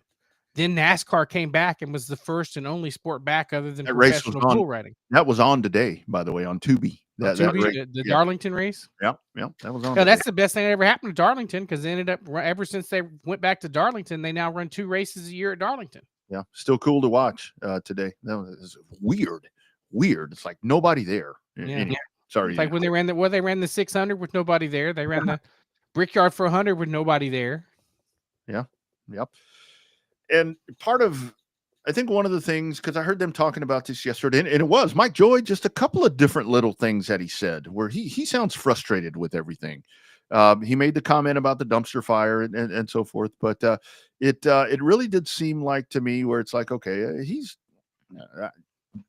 Mike is the consummate professional, but when you get him that's that old school that we're talking about, that's kind of coming out in him, where it's like just a couple of different remarks. I don't remember them all, and I was going to write them down, but it was like, whatever. But a commissioner, I'd love to see it. And still, I found this earlier, and I'll just play a small snippet of this if I can pull it up. Stars. I mean, we have stars, Kyle Larson. We have all these guys that are just really great race car drivers, and they're really good race car drivers. What we don't have, and I think what really is hurting NASCAR, is you don't have the personalities. Check this out. This was, oh man, NASCAR Chasm on Twitter reposted this. I'd forgotten about this. This was, you remember, Darrell Waltrip used to be a team owner and a driver. This is Darrell Waltrip during a rain delay. This is pretty cool stuff right here. Check this out. Let's talk to the driver first. Now, what do you think about having to sit here and wait for it to rain? Does that bother your concentration at all? Oh, no, I was ready to race. It never gets too wet for me to race. I was pretty well ready. The car was warmed up, and I was pretty well ready to go, but a car owner, he was on the radio squealing about the track's wet and might tear up the car. So, I guess that's why we stopped. All these car owners up and down through here must have decided it was too wet to race. Well, let's check in with the car owner here for this Western Auto car, and here he is. What's your thoughts about running this race today? You think Darrell just doesn't want to run out here because it's a little wet? No, I'm drivers. I don't like. I don't want. If it ain't perfect, I don't want to go where I always got problem with the driver. He was crying. He crying on the radio. Car was loose. I don't know what's wrong with him, but I'm gonna tell you something. I'm glad NASCAR pulled cars and stop him with this. Well, let's grab a driver back and see just how he's taking this poor mouth in here from the owner now.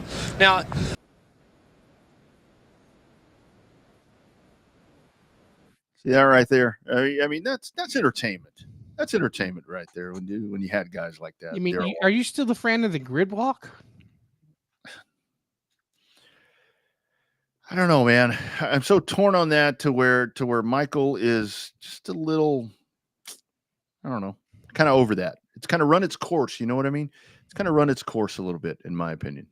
There's mixed reactions on pit road when he does it. So every now and then it kind of hits a home run, but I don't know. And that's where the coverage, and I think for the folks that go to Fox's coverage or lack thereof it or whatever it may be, Fox is more zany, to where NBC and all the other folks, they're more hardcore. NBC's definitely pretty hardcore, where they're more about the racing stuff than the entertainment part. But that's Fox. I mean, Fox is going to be a little more that's kind of what they've always done, and they haven't really altered that very much.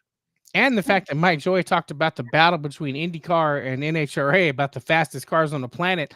Yeah. After the Cup race was over, I was watching the NHRA stuff, and lo and behold, right in the middle of NHRA coverage, here comes a Fox IndyCar commercial talk about the fastest cars on the planet.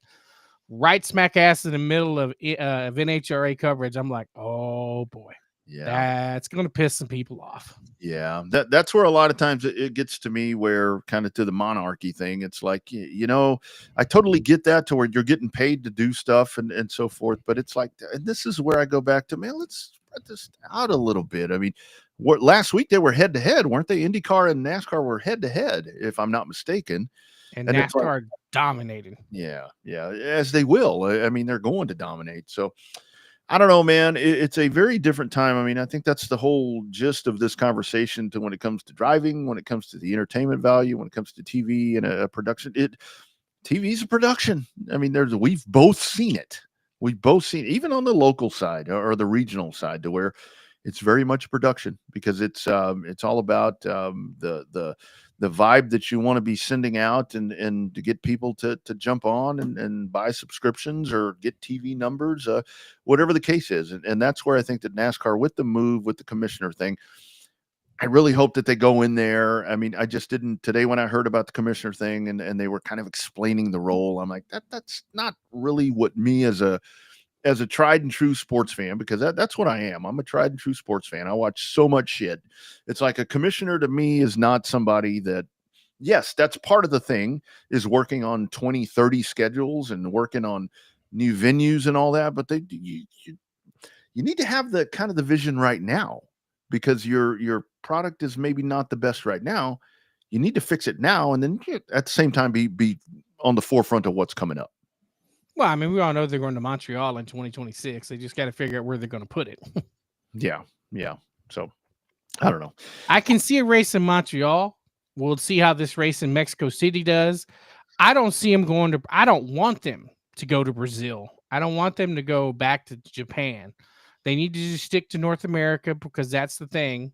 And then we're going to see just how it shakes out. I mean, obviously Daytona is always a backup for anything. The Daytona road course, if they can't go to Mexico City, I think they're going to go, because they're going to make everyone. I would love to see the convoy of NASCAR trucks going down the interstate, or what the equivalent of interstate highway is down there going to Mexico City, because you will have some firepower going with them to keep them. They will have to be all in one great big group, or at least groups of caravans, not by team, but I mean by groups of like 10 trucks at a time.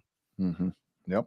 Going down there, just so they can all stay together with the protection they're going to need going down to Mexico, because that's something that, I mean, that's not the publicity that Mexico or NASCAR needs if something bad happens down there on the way to the track. Yeah, that's for sure. That's for sure. Although the spot that they're going to, I mean, I think it's kind of one of those things to where a lot of folks, when they think of Mexico, they think of like Tijuana. Boys Town. It's like I've had to talk to a lot of people about that. It's like, oh, Mexico. I'm like, I mean, it was. I've been to really beautiful places in Mexico that are nicer than a lot of places in the US. But at the same time, I mean, what happens with that, like with the Chicago thing, remember there was going to be mass shootings and none of that panned out, luckily. But you will have to have a lot of protection, because that's when the lunatics come out. So that would be quite the sight to see when that happens, because I'm assuming that's going down. I did want to mention as well, we talked about Vado being winded out tomorrow for the high limits. Amarillo on Friday at Route 66.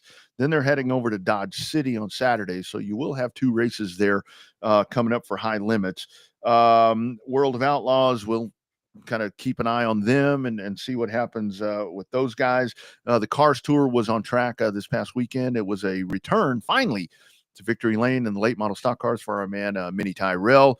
And boy, they got a big one. That Cordeal coming up in 2 weeks. That is going to be some kind of action happening there. I hope weather holds out and they don't have any problems. That's going to be a fun one to watch for the car. Yeah, this could be a good one to watch. They're going to be a racetrack that nobody knows. Somebody that hits on it's going to be fast. You're probably going to get a surprise winner at Cordeal. I think so. I think so.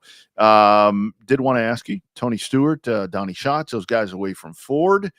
A little bit of a surprise. We didn't talk about that last week. I think that may have happened after the show. I don't exactly remember when all that went down. So a little bit of a shocker right there. That, but not really. Kind of, but not really. But you don't see a lot of people moving away from the blue oval these days. I was kind of surprised by it myself, but I mean, it's not producing results. Now the question is that the engine program or is that the program as a whole? When you hadn't been winning races for 3 or 4 years and contending for championships after dominating a sport for 15 years, that's when you got to wonder, what happened. But see, part of it too, cross pollination. He ain't sponsored by the blue. He doesn't have Blue Oval connections in NASCAR anymore. And all of his connections now in NHRA is Dodge related. So I can see the correlation a little bit in going away from the blue oval. Isn't that the underlying thing right there? To where it's like, it's funny how that performance, it's like when people look at, we were talking about Eric Jones being disqualified, the Toyota thing there with Legacy Motor Club. It's like, well, they're in Toyotas. How can they not be competitive? Well, they're not in TRD. They are not a part of Gibbs. They are an outlier. Doing their own thing. And I think that's what's happening right there. So you hit the nail on the head right there. Funny the timing of that, right? It's funny how that correlates right to about that same time. Yeah, about 2 weeks after the re-up of his Dodge connection with his NHRA team. Yep, exactly. So we'll watch that and see what happens there for Tony Stewart and those folks over on the drag racing side on the sprint car side with our man Donnie Schatz. Bobby, you know what happened on this day? Yeah, on this day, 8:36. Yeah, on this day, 30 years ago in Texas. Selena, baby. Selena. Have you stayed in that exact hotel room at the Days Inn in Corpus? I've stayed right next to it, but I've never got to be in like room 4. I've stayed in that hotel, but not in room 158. Is it 58? I can't remember. All I know is when I stayed next to it, and it was a little freaky. And then I remember one night, remember Slick Yeomans O'Connor, Alan Yates was in that hotel room one night. He's like, come on out. I want to see you. Come on out. I want to see you. Talking about the ghost banging on the wall. So yeah. That and her killer didn't make parole either.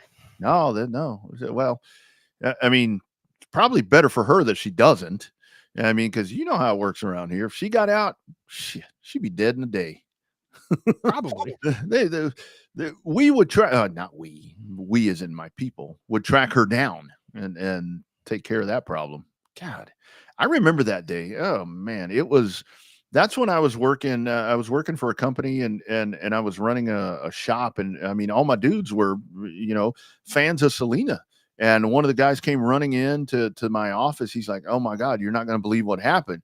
And he's like crying and he can't talk. And I'm like, oh my God, who's hurt? I'm thinking somebody chopped a finger off out in the plant or somebody's passed out, a heart attack or whatever. And he's like, Selena got shot. And I'm like, Selena? I was like, do I have a Selena on payroll? Like, I don't remember a Selena. It was happening so fast, and then he's like the singer. I'm like, oh yeah. I mean, I did know who it was, but it was like, oh dude, I actually went back today. It's shit like this that I get so unproductive because I realized the day I went back and I was watching some of the live like news when that shit was going on. I watched it from Corpus and San Antonio and even here in Austin. It was like, oh my God, that was crazy. What a mess. Oh man. Yeah, it was. I mean, it was crazy. I mean, tomorrow's what, 31 years since Kawicki passed away tomorrow? That's right. As you see the Kawicki sign in the back of my man cave studio here. That's right. And that's another one right there. Holy smoke.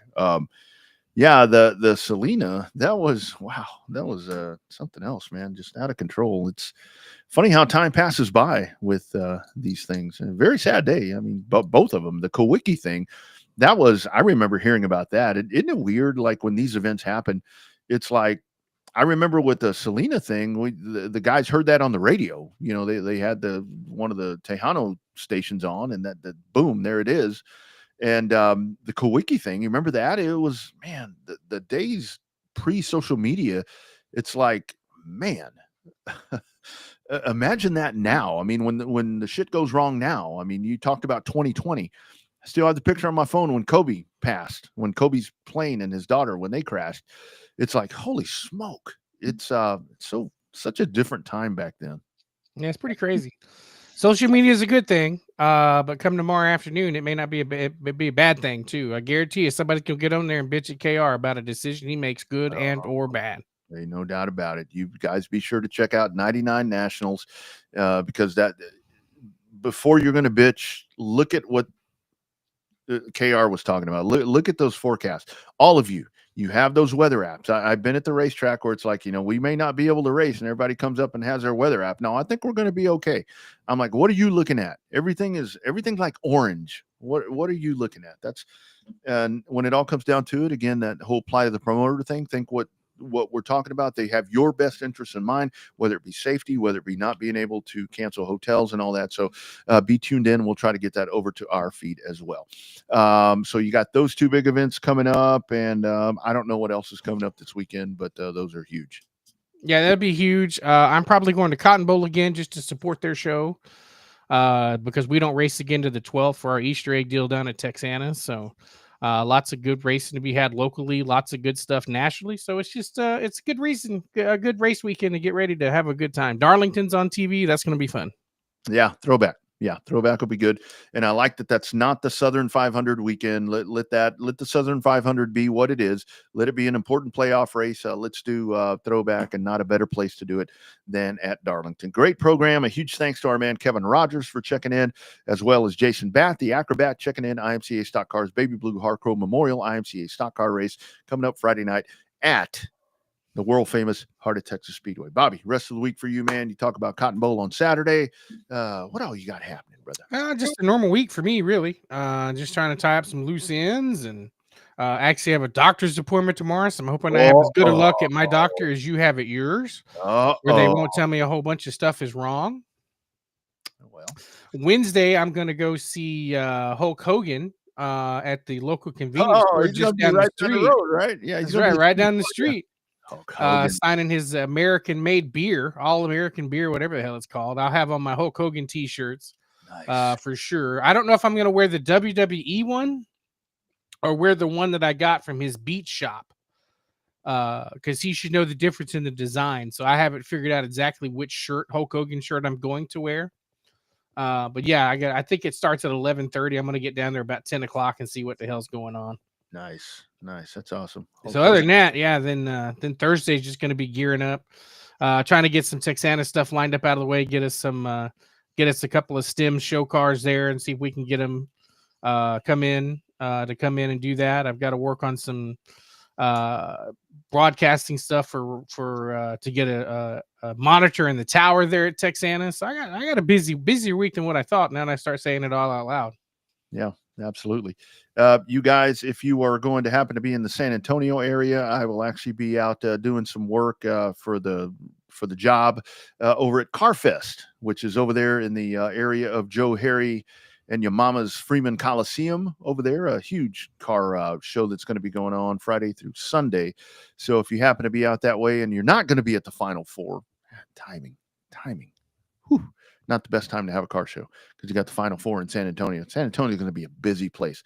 I'm super excited that my path will be far away from the Alamo Dome. Yeah, I say all that's at the Alamo Dome. You'll be fine. Yeah. So if you're going to be at CarFest, I'll be in a section with a bunch of green on it. So come see me. I'll have some cool stuff for you. So looking forward to that. Thank you all for being a part of the program. Thanks to our guests for joining in. Thank you to everyone that checked in. You can catch all of the rebroadcast and such on the socials, whether it be Twitter, Facebook, the Instagram, also on RevvedUpSportsShow.com. That is a hub to go and catch all the good stuff. Bobby, hope you have a great rest of the week, my man. Be safe out there, dude. Keep your head up and your chin up, and watch for all the locos out there because there's lots of them. There are lots of crazy people out. I try to avoid them, but it never fails. So we'll see. Yeah. I'm just interested to people watch for the Hulk Hogan thing. That'll be a lot of fun. That's going to be a lot. Post lots of pictures. Dude, you got to get and post it on this page. You got to get a picture with him. I'm going to do everything I can to try to do that. Yeah. I'm going to tell him I went from saying my prayers and eating my vitamins to saying my prayers and drinking some beer. You ought to show up with a can of black spray paint and go. Where's he going to be at? At TXB down on the corner. You ought to go over there and paint NWO on the windows, dude. I guarantee you he would take a picture with you. Yeah, it'd be kind of fun. It's right across the street from Garcia's. Oh, yeah. I know that place. I know Yeah, that. brand new TXB down on the corner, And right if you, across the street from Sonic. and if you paint NWO in the windows, don't call me for bail money because I ain't got it. Yeah, right. I ain't got it. All right, you guys, we're back next Monday. # Real Race Talk. It is the Revved Up Sports Show. We are doing it live all the time. It's a live cast from Texas. He's Bobby. I'm Rodney. We'll catch you guys next week right here on the Revved Up Sports Show.